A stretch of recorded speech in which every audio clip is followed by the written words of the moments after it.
Eva, what's two opposite words, like two words together that mean the opposite of each other? What's that word? Antonym. No, not like an antonym. They're like grouped together, like invisible ink, like invisible ink. Contradictions?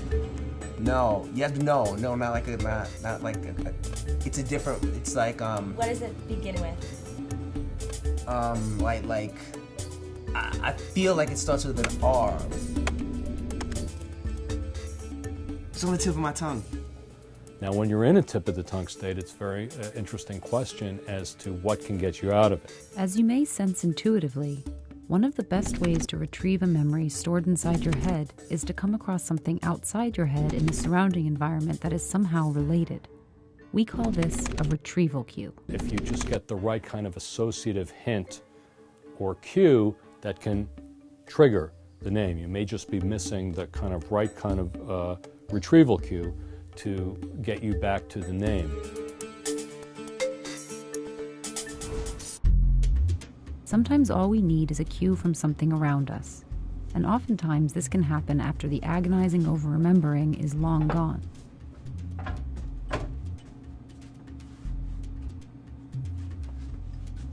Eva, where does the word OxyClean come from?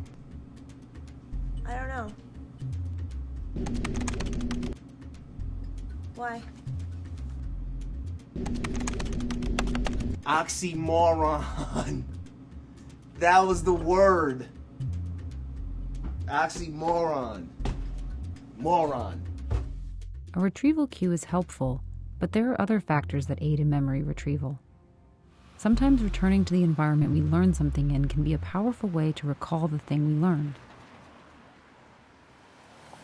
You might associate a particular historical fact with the professor who gave you a lecture on it in the course, the room that you sat in, or associating Adams with Jefferson.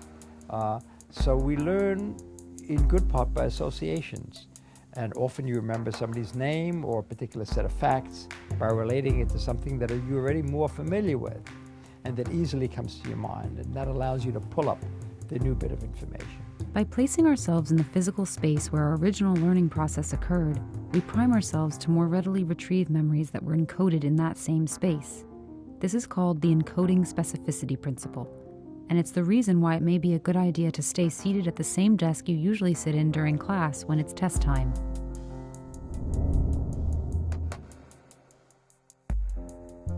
Your brain is more likely to recreate the pattern of activity that was there at the time you encoded it if everything else that's providing stimulation to your brain is the same as the time that you encoded it.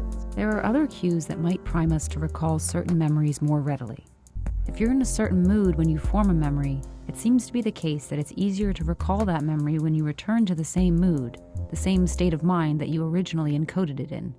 This is called state-dependent retrieval. If the person's state in encoding matches his state in retrieval, the state itself, being happy, being melancholy, serves as the retrieval cue, a bridge connecting two moments in time.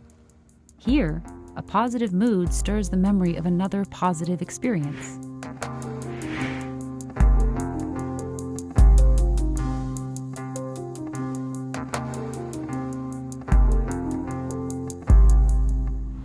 So what is happening in our brains when we retrieve a memory? What we remember really reflects what we encoded, what associations we activated at the time of encoding, and it's not just a literal recording of what happened. The more we practice activating the associations we encoded, the easier time we will have activating it in the future.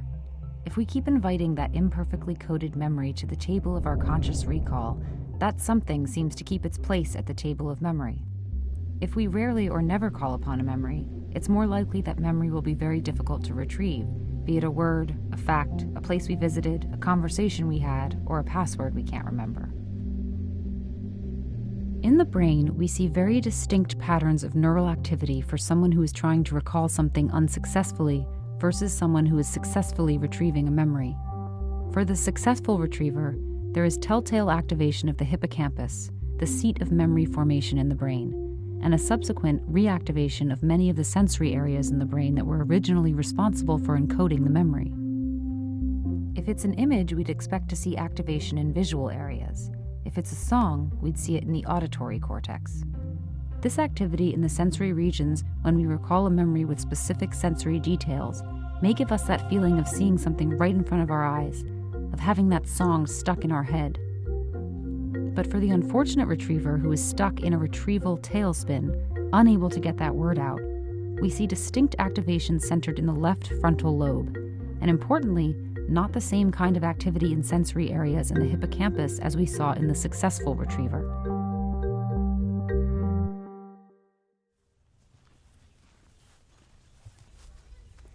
Do you remember that? What? What, the tree? No, not the tree. You don't remember? Memory is this multi-stage process. You have information input that causes some change in the structure of the brain. In order to consciously retrieve that information and actually use that information, you have to recreate this pattern of activity.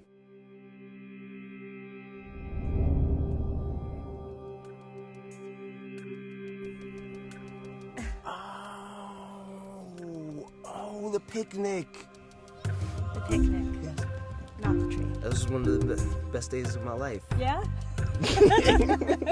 Cutie. It was a good day. It was a good day. It was good times.